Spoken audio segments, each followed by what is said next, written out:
Hello friends, நம்ம இந்திய வீரர் ஒருத்தரை பார்த்தீங்கன்னா ரோஹித் சர்மா வந்து கையெடுத்து கும்பிட்டுருப்பார், மன்னிச்சிருப்பா அப்படிங்கிற மாதிரி வந்து சொல்லியிருப்பார். அதற்கான காரணம் என்ன அப்படிங்கிறத பற்றி தான் இப்போ நம்ம வந்து பார்க்க போகிறோம். இந்தியாவுக்கும் பங்களாதேஷ்க்கும் இடையான போட்டியில் பார்த்தீங்கன்னா பங்களாதேஷ் வந்து ரொம்ப சீக்கிரமாகவே 5 விக்கெட்டை வந்து இழந்திருப்பாங்க.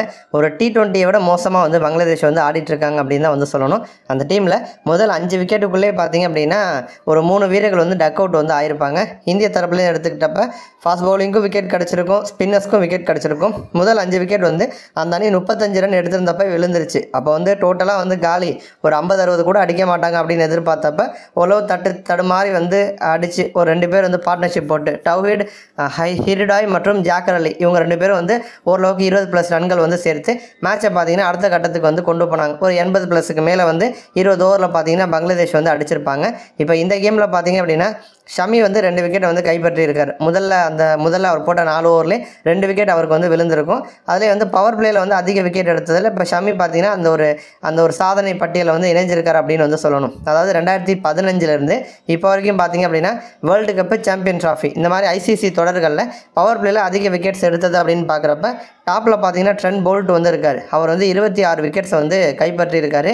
இன்னொரு புறம் வந்து 2வது இடத்துல நம்ம ஷமி வந்திருக்கார், 20 விக்கெட் வந்து கைப்பற்றியிருக்காரு. மிச்சல் ஸ்டார்க் வந்து 19 விக்கெட்டு. ஷமி இந்த மேட்ச்சுக்கு முன்னாடி 18 விக்கெட் கைப்பற்றியிருந்தார். இந்த மேட்ச்சில் முதல் 2 விக்கெட் அவர் வந்து எடுத்தோன்னா பார்த்தீங்கன்னா இந்த யூனிக்கான ஒரு லிஸ்ட்டில் வந்து முகமது ஷமி வந்து இணைஞ்சிருக்காரு. இன்னொரு புறம் வந்து பங்களாதேஷ் பார்த்தீங்க அப்படின்னா சாம்பியன் ட்ராஃபி கேமில் முதல் 10 ஓவரில் அதிகமான விக்கெட்டை வந்து விட்ட அணி எது அப்படின்னு பார்த்தீங்கன்னா அந்த 4 அணியை எடுத்துக்கிட்டோன்னா அதில் 4ல் 3 வந்து பங்களாதேஷ் தான் வந்திருக்காங்க. 2002 44க்கு 6 விக்கெட்டை லூஸ் பண்ணாங்க முதல் 10 ஓவரில் சாம்பியன் ட்ராஃபியில். அதுக்கப்புறம் 2006 பாகிஸ்தான் 27 ரன்னுக்கே 6 விக்கெட்டை வந்து இழந்தாங்க.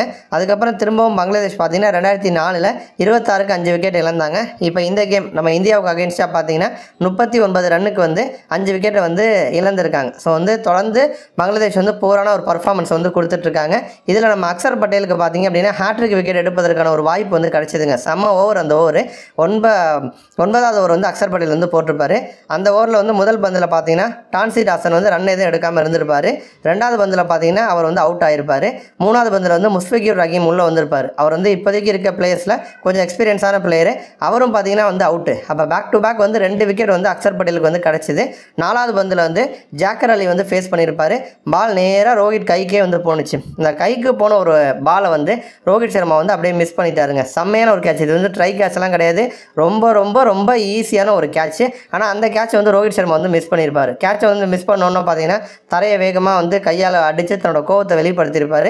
இன்னொரு புறம் வந்து அக்சர் பட்டேல் வந்து ஒரு யூனிக்கான லிஸ்ட்டில் வந்து இணைஞ்சிருப்பார். இப்போ வந்து அக்சர் பட்டேல் வந்து ஒரு ஃபார்மோட உச்சக்கட்டத்தில் வந்து இருக்கார்.